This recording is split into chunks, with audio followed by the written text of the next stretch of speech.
probably a half hour goes by. The door opens up, and one of my guys, he's like, "Hey, 4-3's in the water."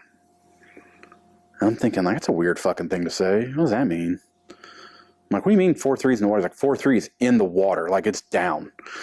Now, there are protocols for everything. Mm-hmm. So I instantly pick up the phone, call maintenance control, and they're like, I'm like, I just heard 4-3's in the water. What the fuck? And they were like, yes,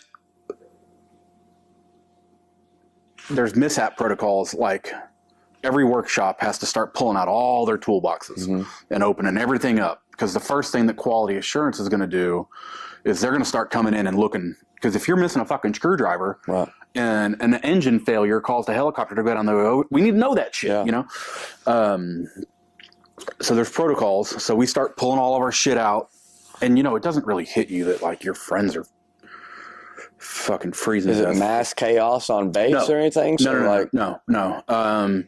You know, at that point, we get the message, and everything else is kind of you drill standard. You drill enough. You know, I mean, it's you practice so that you don't get it wrong.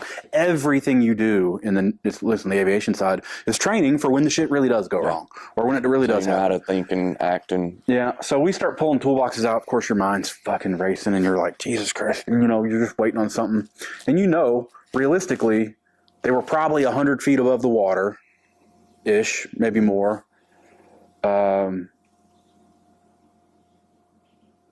Your head's just running like, well, maybe they all just jumped off. You know that there's lifeboats. Scenario. Yeah, you know there's lifeboats in the helicopter.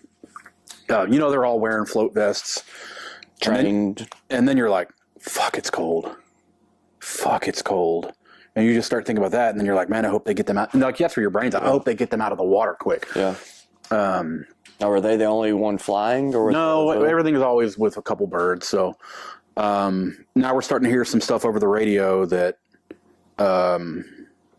aircraft 547 has thrown out a life raft for them, that there are people in the water. So we're like, cool, they're all right. They're just going to have a shit day, you know. Follow procedure. Yep. So we get everything out for inspections or whatever. Well, when the birds start coming back, the other birds, you know, you have to go out and catch them. So of course I fucking sprint out there. We all sprint out there. And the first two guys that stepped off that helicopter, I just knew everybody was dead.